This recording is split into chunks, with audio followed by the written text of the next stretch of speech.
On the night of June 19, 1988, a violent storm was moving across West Bay Lake, deep in the northern forests of Wisconsin.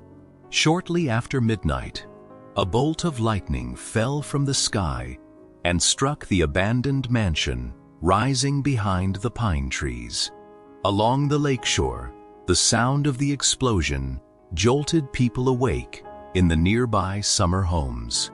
Neighbors rushed to their windows and saw flames burning through the darkness.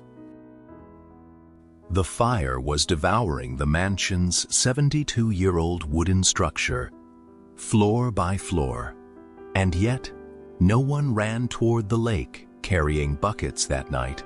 No one rushed into the flames. No one tried to save the house, because the burning building was no ordinary home. For decades, it had allegedly spread fear throughout the surrounding area. It was said to drive those who lived inside it towards psychological collapse, one by one, and it had become known as one of the most haunted houses in America. Its name was Summerwind Mansion. By morning, only 2 enormous stone chimneys would remain, and among the glowing embers, a legend would continue to smolder. In this video, we will explore the complete story of Summerwind Mansion. A house that stood deep in the forests of Wisconsin for 72 years, that allegedly destroyed 3 different families, one by one, and that finally disappeared from history after being struck by lightning. If you enjoy videos like this, do not forget to subscribe, leave a like, and hype the video, and be sure to share your thoughts in the comments. Our story begins in the early 20th century, in Vilas County, near Wisconsin's border with Michigan. This was a region where endless pine forests intertwined with crystal-clear lakes, where winters were merciless and summers could feel like paradise. According to reports in the local press, a blacksmith named John Frank settled in the region and established a small resort on the shore of West Bay Lake, consisting of a fishing lodge and several cabins. No one could have imagined that this modest wooden structure would one day become the setting for one of America's most famous ghost stories. In 1916, a buyer appeared for the property, Robert Patterson Lamont. He was intelligent, ambitious, disciplined, and extremely wealthy. He had worked as an engineer at the 1893 Chicago World's Fair, and later rose rapidly through the steel industry. Years afterward, this man would serve as Secretary of Commerce in President Herbert Hoover's cabinet. But on that day, as he looked across the lakeside property, only one idea occupied his mind. He wanted a peaceful summer retreat for his family. Far away from the noise of the city, Lamont left nothing to chance. According to reports, he hired the well-known Chicago architectural firm, Talmadge and Watson. Within 2 years, the old fishing lodge had been transformed into a magnificent 20-room mansion with enormous windows and broad stone terraces. According to local newspaper reports, when construction was completed in 1918, the cost had reached approximately $125,000. That would be close to $3 million today. The name the Lamont family gave their lakeside home sounded completely innocent: Lilac Hills. During its earliest years, everything appeared perfect from the outside. The family spent their summers boating on the lake, relaxing on the terraces, and gathering in rooms decorated with antiques collected during their travels. But even during those years, the servants working inside the house reportedly began whispering behind closed doors, they claimed to hear unexplained sounds coming from empty rooms. Footsteps echoed through the corridors when no one was walking there, and strange odors appeared without any identifiable source. According to the servants, something was wrong with the house. Robert Lamont and his wife ignored these complaints for years. According to the legend, they dismissed the warnings for nearly 15 years, until one evening at dinner. The story claims that Lamont and his wife were eating in the kitchen when the door leading to the basement suddenly began shaking violently. It was as though someone on the other side was throwing their entire weight against the wood, desperately trying to break through. Then the door flew open.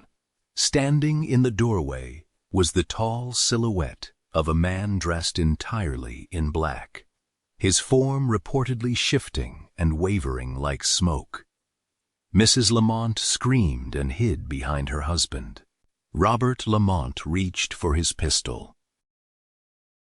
Believing the figure to be an intruder, he fired twice, but the bullets did not strike their target. According to the claim, they passed directly through the dark figure and buried themselves in the wooden basement door behind it. Then the figure disappeared as silently as it had appeared. Only 2 bullet holes remained in the wood. For decades afterward, those holes would reportedly be shown to visitors as proof of what had happened. After that night, nothing was ever the same. According to the legend, the Lamont family abandoned the mansion shortly afterward and never returned.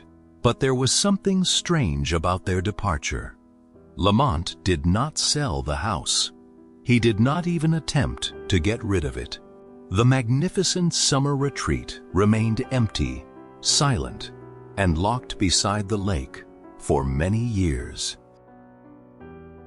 Why would one of the most powerful men in America abandon a home into which he had poured a fortune? No one would ever learn the answer. During those long, empty years, the mansion stood beside the lake like a silent monument. Fishermen passing along the shore would sometimes turn to look at its windows. Children dared one another to approach the property, but few were willing to go all the way to the front door.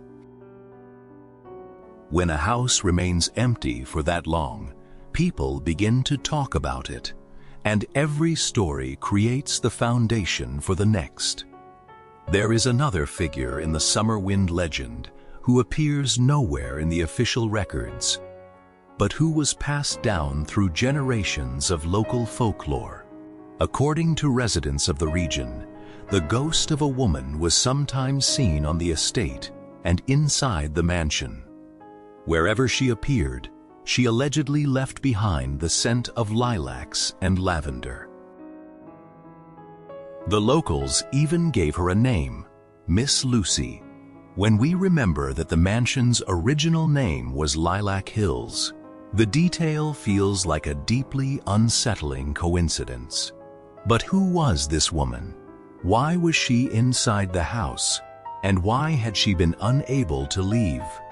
This is where an impossible to prove, but unforgettable claim enters the story. Some researchers have suggested that Robert Lamont had a mistress, and that this woman became pregnant with his child. According to the theory, Lamont wanted to protect both his career and his reputation by hiding her somewhere far from public attention. The isolated mansion, located only a day's journey from Chicago, would have been the perfect place. In this version of the story, Miss Lucy was not a guest at Lilac Hills. She was a prisoner. It must be emphasized that there is not a single document, record, or eyewitness testimony supporting this claim.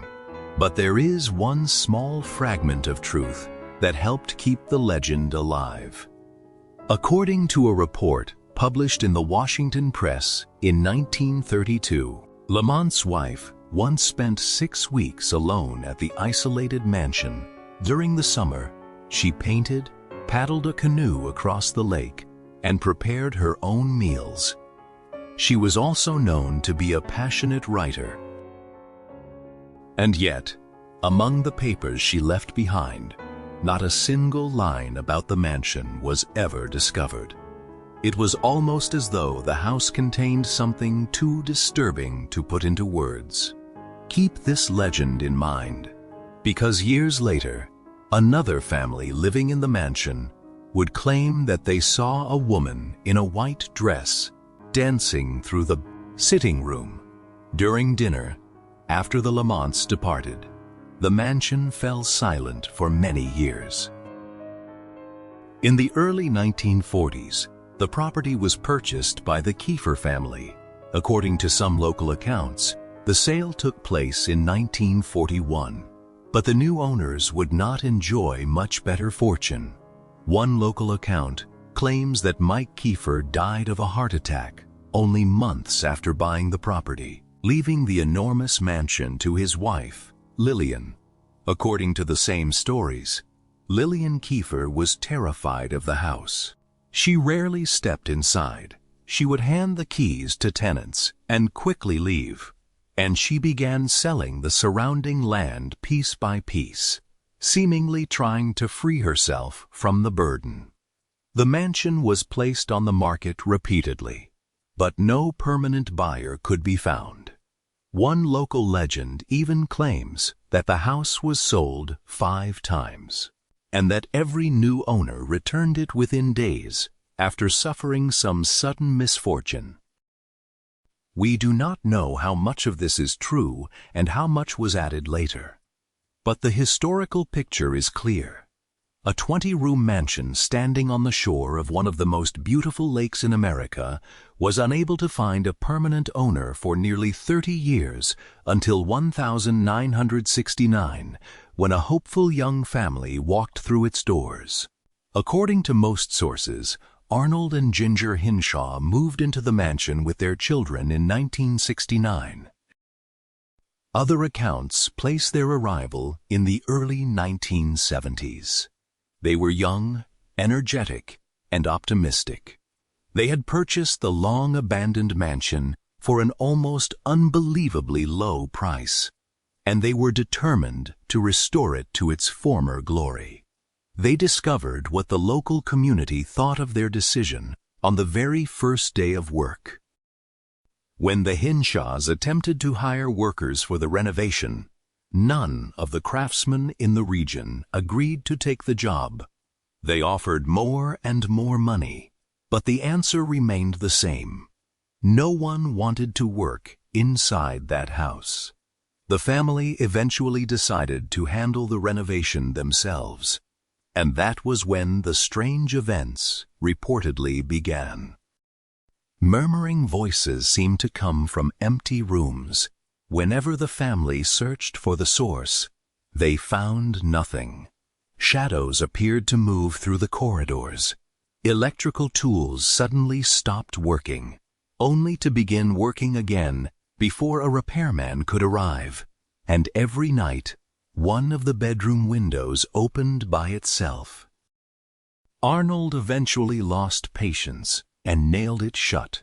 One evening during dinner, the family's attention was drawn toward the sitting room. According to their account, the figure of a woman in a white dress drifted past behind the glass doors, moving as though she were dancing. Do you remember the woman who smelled of lilacs? The Henshaws may never have heard the story of Miss Lucy. And yet, what they described matched the old local legend in a deeply disturbing way. The strange activity was not limited to the adults. According to reports in the local press, the lights inside the house switched on and off without any recognizable pattern. The family would leave a dark corridor behind them, only to turn around moments later and find it fully illuminated. But the most disturbing reports involved the children. According to one account, One of the Henshaw daughters began speaking regularly to someone the rest of the family could not see. The little girl referred to this visitor as casually as though she were speaking about an ordinary friend. But whenever her parents entered the room, no one was there. Her mother and father wanted to believe it was simply the imagination of a child. But with everything else happening inside the mansion, that explanation became more difficult to accept with each passing day. Then, Ginger made a discovery during the renovations. Inside a cabinet, she found the original architectural plans of the mansion wrapped around an object. When she unfolded the delicate sheets of paper, a Native American peace pipe fell out. After that day, Ginger reportedly developed a strange obsession. She became determined to restore the mansion exactly to its original condition. The wallpaper, the paint colors, the arrangement of the furniture, everything had to match the original plans. It was almost as though the house itself were forcing her to rebuild its past. But the most frightening transformation occurred in Arnold.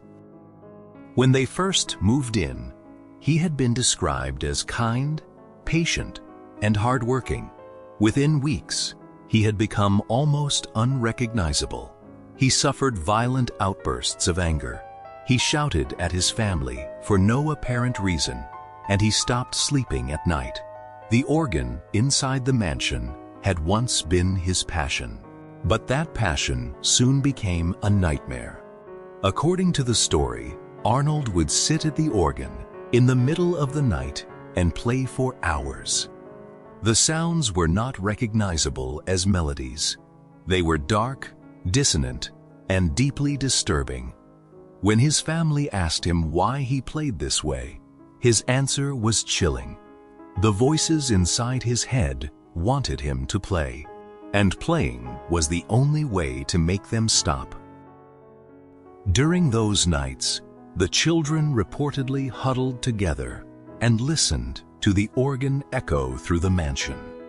It seemed as though the house was entering the minds of the people living inside it. Then came another discovery. While Arnold was painting a cabinet in one of the bedrooms, he noticed a dark opening behind the drawers.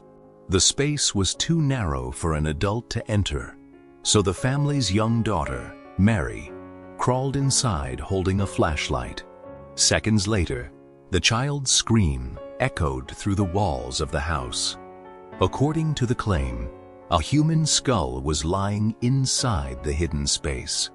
Long strands of black hair were still attached to it. Bones were scattered around it. Some versions of the story even claim that there was an almost complete human skeleton. So what did the family do?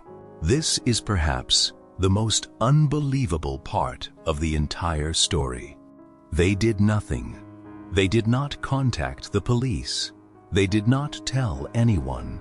They simply sealed the hidden space and continued living inside the house. Why?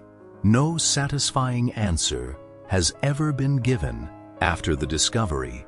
The atmosphere inside the mansion reportedly became even heavier. Ginger felt as though she could no longer breathe inside her own home. On some nights, she was found sleeping outside near the edge of the forest. Arnold's condition reached the point of no return. According to the story, he suffered a complete nervous breakdown inside the mansion. Then the darkness grew even deeper. It is claimed that Ginger, unable to endure any more, attempted to take her own life. Only 6 months had passed since the family moved into the house. 6 months earlier, they had walked through its doors filled with hope. Now they left completely broken. Ginger took the children and returned to her parents' home.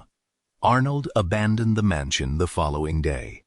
Their marriage was over.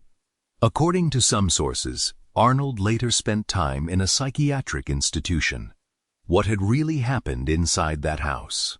How could a family be destroyed in only 6 months? Whose bones had been hidden behind the wall? And why had no one called the police? Those questions might have remained unanswered forever if Ginger's father had not decided to make the greatest mistake of his life. Raymond Bober was ambitious, curious, imaginative, and stubborn. He had begun his career selling popcorn and gradually expanded his business interests. Now, he dreamed of something bigger. Only a few years after his daughter's experiences, Bober and his wife, Marie, made a decision. They would purchase the old mansion on West Bay Lake and transform it into a restaurant, or perhaps a charming hotel. When Ginger heard the news, she was horrified. She had never told her family everything that had happened inside the house, and even now she could not bring herself to explain. She could only beg them, "Do not buy that house." But Bober had already made his decision. According to the story, he even admitted that he knew the mansion was haunted, but said that would not stop him. Shortly after the purchase, Bober visited the property with his son, Ginger, and Ginger's new husband, George. When they reached the famous cabinet on the 2nd floor, George decided to remove the drawers and examine the space behind them. He ignored Ginger's desperate objections and reached into the darkness. The space was empty. The skull and bones that had allegedly been hidden there years earlier had vanished, as though they had never existed. Who had removed them? Or had they never been there at all? That question would cast a shadow over the story forever. But an even more disturbing event reportedly occurred during a family visit. After her divorce, Ginger had become interested in hypnotherapy. One day, she offered to hypnotize her brother to help him stop biting his fingernails.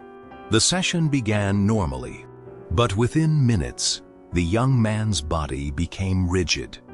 His voice changed into something deep and unfamiliar, and according to family members, he growled the following words: "I am strong. You are weak." At first, Ginger believed her brother was joking and continued the session, but the deep voice returned. This time, it was louder and more furious. Everyone in the room froze. Raymond Bober became convinced that whatever had spoken through his son was connected to the mansion. He decided to search for answers himself and asked his daughter to hypnotize him. According to the account, during the session, Bober began walking through the dark corridors of the mansion as though he were truly there.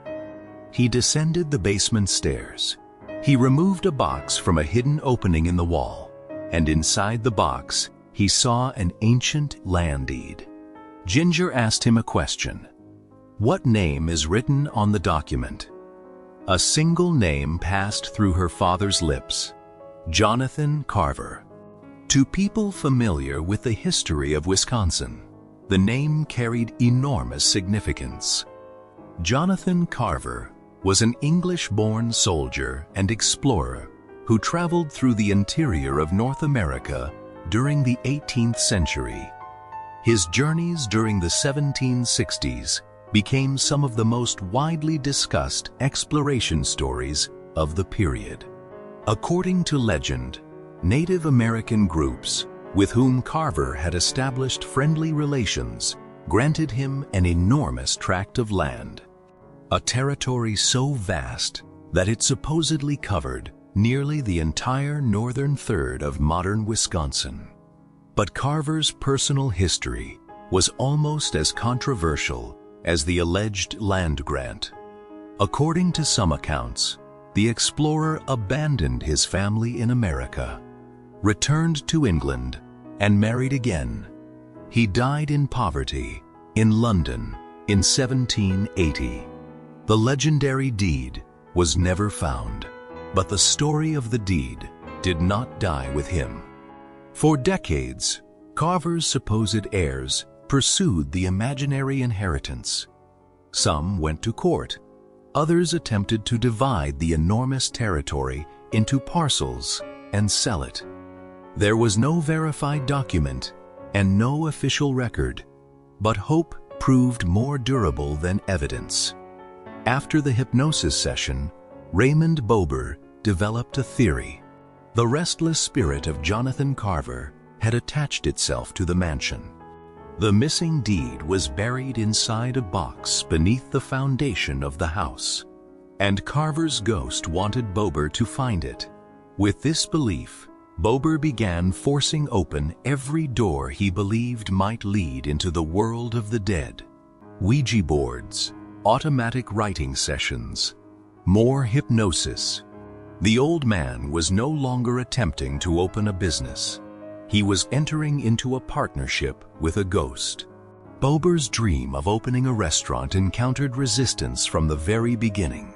Just as the Henshaws had experienced, local workers refused to enter the house. Those who accepted the job did not remain for long. According to the claims, tools vanished before the workers' eyes. Blueprints left on tables disappeared without explanation, and craftsmen left the property, insisting that the house itself was fighting against them. They all repeated the same disturbing idea. The house seemed alive, and it resisted every attempt to change it. But the strangest claims involved the measurements of the rooms. When Bober measured them for the renovations, the dimensions did not match those recorded the previous day. He measured 3 times, 5 times, 10 times. According to him, the results changed every time. In one photograph taken by Bober, another impossible detail allegedly appeared. Curtains that Ginger had removed and taken with her years earlier were visible hanging in the windows. One of the most disturbing incidents from this period reportedly involved Bober's son. According to the story, the young man saw something on the 2nd floor of the mansion. Something so terrifying that he was never able to tell anyone what it was. He ran downstairs. Then he heard 2 gunshots coming from the kitchen. The smell of burned gunpowder filled the air. But when he entered the room, there was no weapon and no person. It was almost as though the night Robert Lamont had fired at the dark figure had been recorded inside the walls of the mansion, and was now replaying itself again and again, like an old record. The young man never entered the house again. The restaurant project was quietly abandoned, but Bober did not give up. He next applied for permission to open a small refreshment stand near the mansion. Local regulations prevented that plan as well.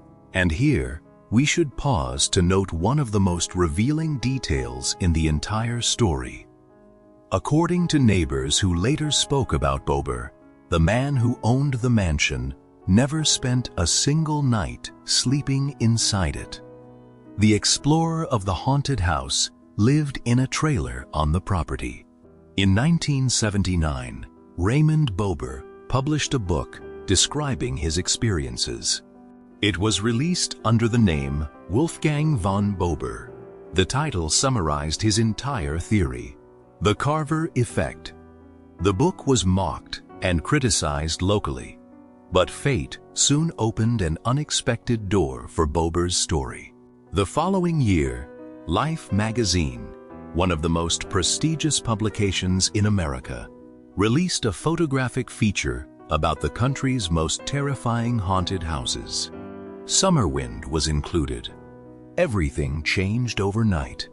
The Lamont Mansion was no longer merely a local curiosity. It had become a national legend.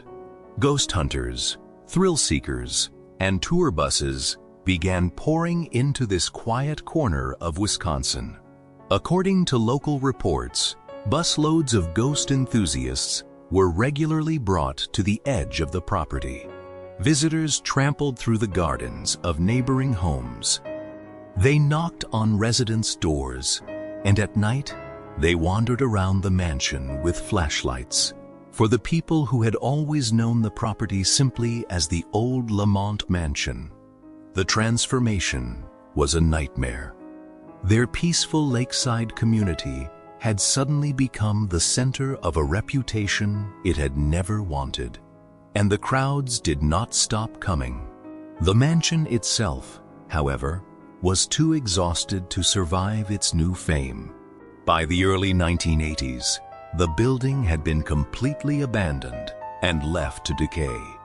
Wind blew through its broken windows, snow entered through its collapsing roof, and, according to the local sheriff, the notorious haunted mansion had begun serving another purpose.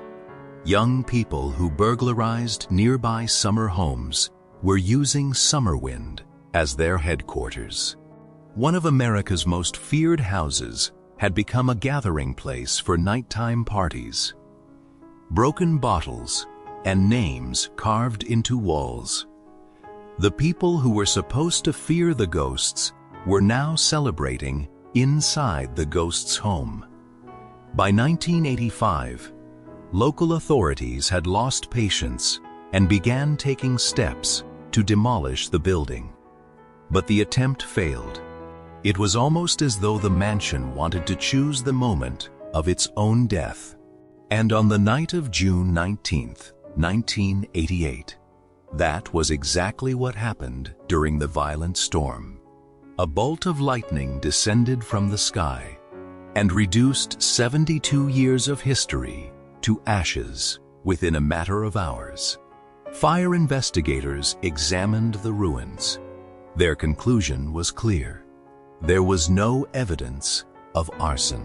Neighbors had awakened to the sound of the lightning strike. The fire had been an act of nature. Months later, the burned property and its two enormous stone chimneys were purchased by a group of friends for only $20,000.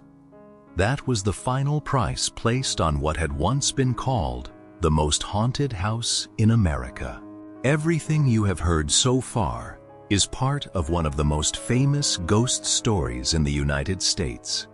But now, stop for a moment and ask yourself one question. Who told us this story? The answer is disturbingly brief. The bullet holes, the skull, the dancing woman, the changing dimensions of the rooms, the spirit of Jonathan Carver. Almost all of these stories lead back to a single source, Raymond Bober's 1979 book, and the accounts provided by members of his family. According to local residents, the reality was far simpler. They claimed that before Bober's book was published, not a single ghost story about the mansion had circulated in the area. The house was not considered haunted, and it was not even known as Summerwind. Everyone simply called it the Lamont Mansion. Furthermore, at least 2 former residents of the house openly rejected the claims that it was haunted. According to Wisconsin researcher Marv Baluzek, local people never believed these stories and watched in horror as the property was transformed into a center of ghost tourism. In 1983, freelance journalist Will Pooley began investigating the legend. His findings shattered the foundation of the story. According to Pooley's research, even if Carver's deed had existed, it would have been legally worthless. The legitimate deed to the land had already been located during the 1930s in the old land office in Wausau. There was no evidence that Jonathan Carver had ever traveled as far north as West Bay Lake. But the most devastating blow came from simple mathematics. Jonathan Carver died in 1780. The mansion that became known as Summerwind was built approximately 136 years later. Therefore, the claim that Carver's deed had been buried beneath the original foundation was physically impossible. Pulley went even further. He located Herb Dickman, one of the workers who had personally poured the foundation in 1916. Dickman's testimony was simple. No box had been buried there, no document, nothing at all. The Wisconsin Historical Society delivered the final blow. According to the institution, modern historians have found no evidence that the Sioux or any other Native American group ever granted Carver such an enormous territory.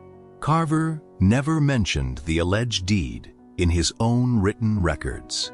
The only thing historians could verify was the chain of fraud, manipulation, and self-deception carried out by Carver's supposed heirs and their agents after his death, as they attempted to sell pieces of an imaginary inheritance. In other words, the spirit that Bober claimed had haunted his mansion may have been nothing more than a legend, even before the man himself died. So, what was Bober's motivation? Critics point toward a disturbing pattern. He was a businessman who first attempted to open a restaurant. When that failed, he applied for permission to build a refreshment stand. He never spent a single night inside the mansion, and yet he published a book describing it as haunted. According to neighbors, Bober spent less than 2 full summers at the property. The label of a haunted house could transform an ordinary lakeside mansion into a profitable tourist attraction. Perhaps that was exactly what happened. But the other side of the story is not completely empty. The alleged collapse of the Henshaw family within 6 months, the nervous breakdown, and the reported suicide attempt remain the most human and darkest elements of the entire legend. The story of the skull hidden behind the wall was never proven, but it was never completely disproven either. And strangely, even the fire did not end the reports.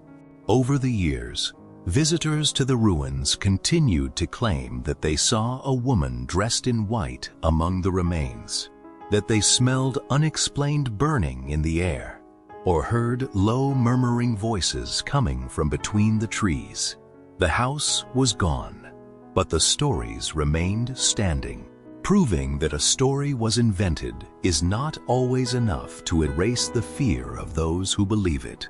Today, if you travel to the shore of West Bay Lake, which you most likely cannot, because the property is privately owned and closed to visitors, you would see only 2 enormous stone chimneys rising among the trees, and a moss-covered terrace slowly being reclaimed by the forest.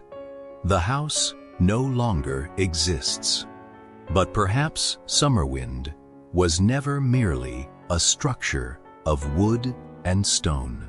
It was a story in which the hidden secrets of a wealthy man, the trauma of a collapsing family, and one businessman's dream of becoming rich by selling ghosts became layered on top of one another. A place where reality and legend became impossible to separate. The lightning burned the wood that night, but it could not burn the story. So what do you think? Was Summerwind truly one of the most haunted houses in America? A mansion that consumed its owners one by one for 72 years? Or was the entire legend nothing more than one of the most successful ghost marketing campaigns of the 20th century, created by a single man and his pen? Be sure to share your thoughts in the comments. We have reached the end of this video.